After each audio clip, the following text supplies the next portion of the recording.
It's Thursday, which means it's time for game picks and bold predictions here. Glyn Dyer with 247 Sports. I'm just Dima Mixon with the Pine Belt News. Glenn, before we get to Southern Miss Texas State, there's a big game, big old game on tonight with Troy going on the road at Old Dominion.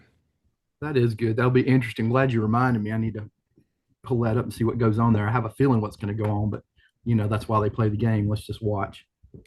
Well, it definitely interests Southern Miss minds because obviously, if Old Dominion were to, win that game and Southern Miss were to beat Texas State on Saturday and then South Alabama next week, they would clinch the West Division. So should get interesting to say the least. But now to the game that everybody watching this cares about. Texas State, Glenn, 3-6, 0-5. To me, probably the biggest surprise in the Sun Belt West. We knew that Southern Miss was going to be better than last year, so I think Texas State not being good is probably more of a surprise than Southern Miss being good. Yeah, they've kind of had, just plain old bad luck, with injuries. I mean, I don't really know how GJ Kinney runs his program, but I don't recall them having discipline issues, but discipline in terms of fight, discipline on the field with penalties and personal fouls, and they seem to have come at the worst possible time. I mean, this is a scary team. They're tops in the league offensively. Um, Tons of speed outside. The quarterback's dangerous. We talked about yesterday. I think uh, Jackson has a lot of the same skill set that we faced last week in Rayner, except I think he has a better complement of players around him. So that's scary. But they've been right there. What, one overtime loss and another overtime Two loss? It was overtime, double overtime, yeah. and then a missed field goal, perhaps. Yeah. At Arkansas State, it's just, I mean, they've been there. They just can't finish. So yeah, Yeah. they're a scary crew. I mean, like we said on the Tuesday show, probably five, maybe even four plays away from being 6-3, seven Yeah, and they could two. be easily 6-3 and I right on mean, our tails right this now. could be a huge game for Western implications if that was the case, but obviously it's not. They're 0-5. They haven't had the ball bounce to them, but you know what we used to say when I played high school basketball was the ball's eventually going to bounce their way, and Southern Miss fans, hope it's not on at the Rock on Saturday afternoon, of course. But there is something to it where this isn't a Texas State team to me that is interesting in the fact of. So I just dropped my phone. They're interesting in the fact of they're still playing for something. They need to win their next three games uh, to get bowl eligible. And that to me, Glenn, is playing for something. And I mean, when you look at their offensive numbers, number one in the Sun Belt in total offense, they're number two in the Sun Belt in total passing offense. So they're a team that will move the ball, and we've seen Southern Miss's defense, give up yards. It's really been the turnovers that's really kept teams from scoring on Southern Miss. Yeah, to Southern Miss, they have given up yards between the 20s, but they hadn't given up a ton of points. And that, and you got the turnovers, and they also haven't given up a bunch of explosive plays.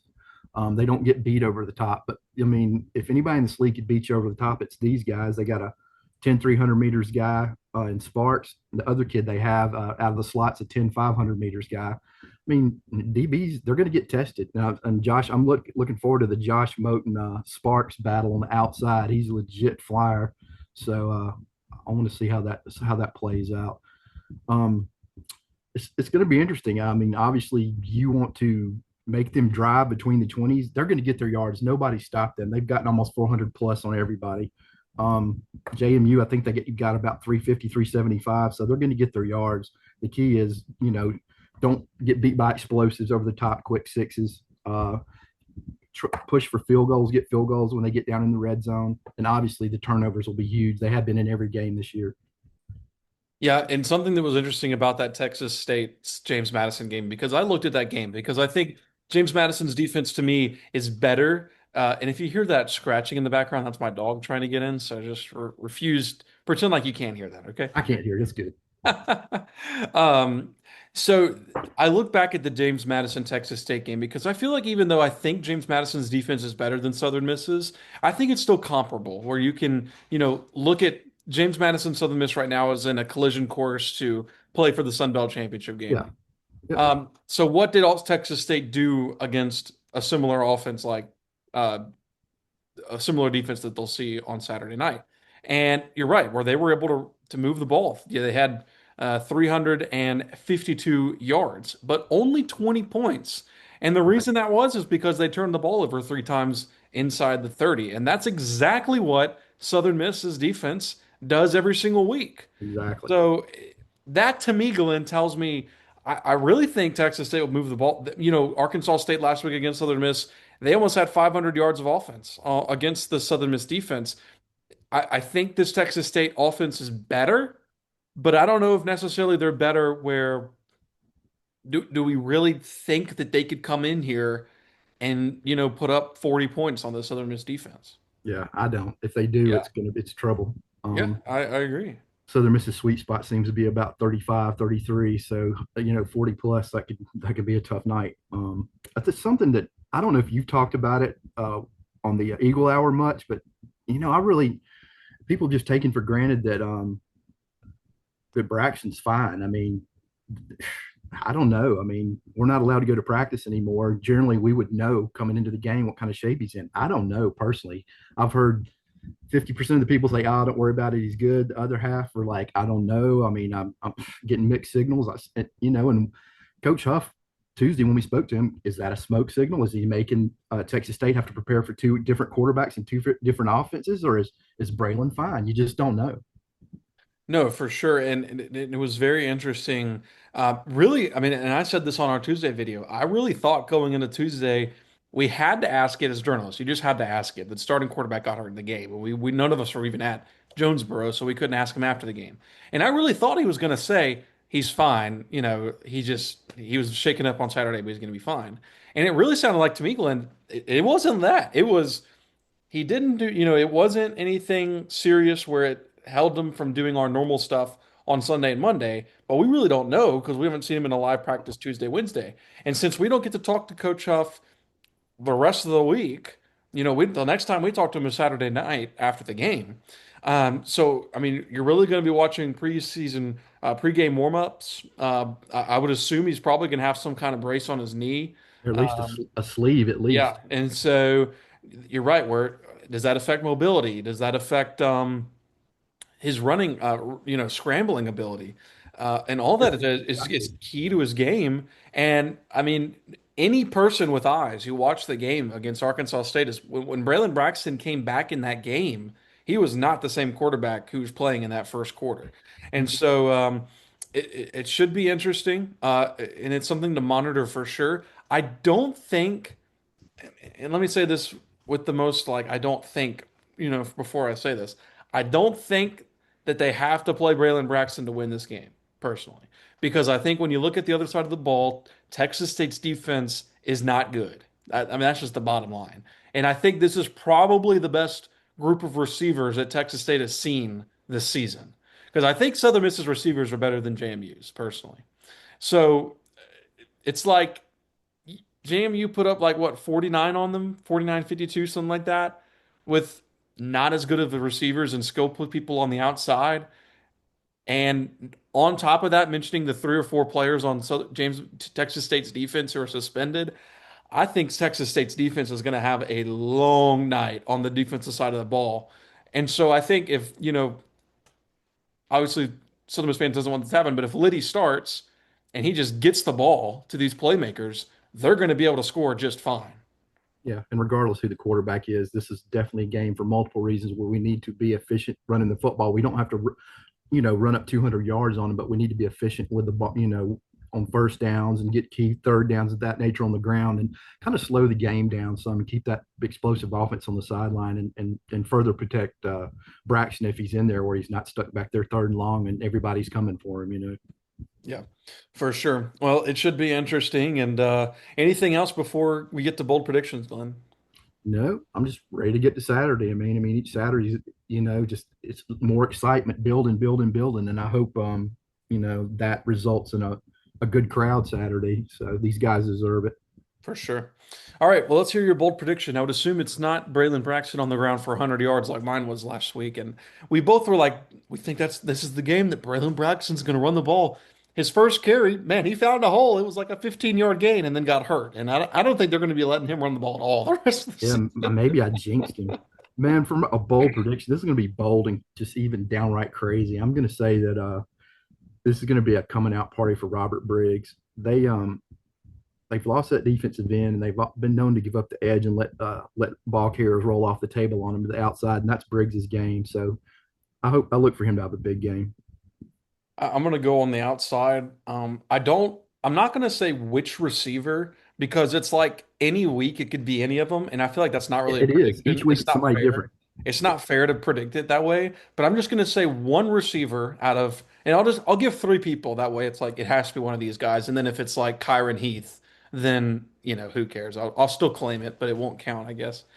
Metcalf, Chester, and Brown. One of those three players, or Davis, excuse me, Davis, Metcalf. What did I say? Metcalf, Davis, and Chester. Yeah, Yeah, those three players. I think just to throw an extra one in there, I think Doc could have a big game Yeah. out of Okay. that slot. All right. So I'll say four. We've Uh, covered all our bases. It's a good thing we don't bet or play poker. yeah, no, we're not really good at betting. 200 yards receiving for one of those players. I think that this is the opportunity for Southern Miss to sling the ball, deep shots. I think in space they'll be able to even garnish some yards. So one Southern Miss receiver with 200 yards, and I'll throw in a touchdown with those 200 yards receivings. Receiving. All right, Glenn, the line opened at Southern Miss was a 7-point favorite. This might have something to do with the status of Braylon Braxton, but the line has come down pretty Right. significantly. I mean, it's all the way down to 3.5, um, which I mean, that's a pretty significant move for a line that opened at 7 against a 3-6 opponent. Yeah, especially a 3-6 opponent coming to your place that has lost three starters to suspension. So that's maybe somebody knows something we don't know, which Yeah, I is don't know. could definitely happen. All right, let's hear your score pick for Southern Miss Texas State at 230. Again, 3.5 points, Southern Miss favorite, but the over-under is high. It is 65.5. Yeah, it's just in my head. I'm just looking at things. I got 38-31 Southern Miss. Okay. So that would be Southern Miss with the points, and that would be over the 65.5 for Right. Glyn The Dyar. original line. I'm kind of right there with you. In my head, I was like, I really think Texas State is going to be able to move the ball. In my head, it's like, do I think that they're going to score? And I think maybe so, honestly. I really think maybe so. They could maybe score because I think that quarterback is not going to make as many mistakes as other quarterbacks has played. So I'm with you in that 30, 38, 31, but I have it 45-31 Southern Miss because I have a late, touchdown where, it's like 38-31 and Southern Miss is driving. They score to kind of put it away. So I have Southern Miss 45, Texas State 31. That is Southern Miss with the points, and that is also over. So I think Southern Miss fans are in for a game on Saturday. I think this will be not I don't think this will be decided by the end of the third quarter, Yeah, this should be if you like offense, it should be an exciting ball game. So for should be sure. plenty of fireworks. Southern just has to limit the big explosives. Don't get hit with those 40 and 50 yard touchdowns. That's just if that starts happening, they're in trouble. But they hadn't done that all year, so Right. it shouldn't happen this week either. Yeah, I want to go back and look. I wonder what the longest play from scrimmage Southern Miss has allowed. And I mean, the only two I can think of were against Louisiana Tech when they slipped that tight end out and, Yeah. they had those 50, 60-yard pass plays to start that game. But Beginning I of the don't think season, anybody same else thing. is. They slipped the guy out the Mississippi State game, and Yes. those are the two I think of. But And then that long play at Arkansas State, one of the first few plays of the game. Anyways, that's a whole nother thing for another day. People have well, probably already shut us off by now. yeah, we could jabber on for another hour. We will both be at the Rock on Saturday for the 2:30 kickoff. We hope you're there. I mean, I think these players deserve a good crowd and should be nice weather out there. 2:30 kick. So if you go to the game, you still have time to come home and grill some burgers, do whatever you do at home. I don't know. I really don't know what you do. I don't really want to know what you do. Um, It's none of our business. yeah, it's really none of our business. Uh, but that's Glenn Dyer. You can follow his live blog at 247sports.com. They're running a flash sale right now, so go check it out. Dollar a month, right, Glenn? Something like that. Yeah, just type in goldeneaglepride.com, takes you right to the page. Yep. And then you can follow us always at pinebeltnews.com. Hub City Spokes. It's $35 per year. So I think if I did the math correctly, that's like $2 or $3 a month. That's a So, bargain, man. so Less than a like, buck a week. I know. I mean, it's like get a cup of coffee once a month or read my horrible writing. It's really up to you. I mean, I don't know. It's a hard decision, Glenn. You're way too modest, sir. But thank you for watching, and the subscriber numbers and views on these are going way up, so we're going to keep rolling them out for a football season and maybe even for baseball season. We might do, Yeah, baseball definitely. maybe some weekly shows and just kind of giving our thoughts for baseball season. I think this could be fun, Glenn, to keep this going past football. But we'll see you at the Rock on Saturday after the game for our post games reactions. Enjoy the game. That's Glyn Dyar. I'm Dima Mixon, and thanks always for watching.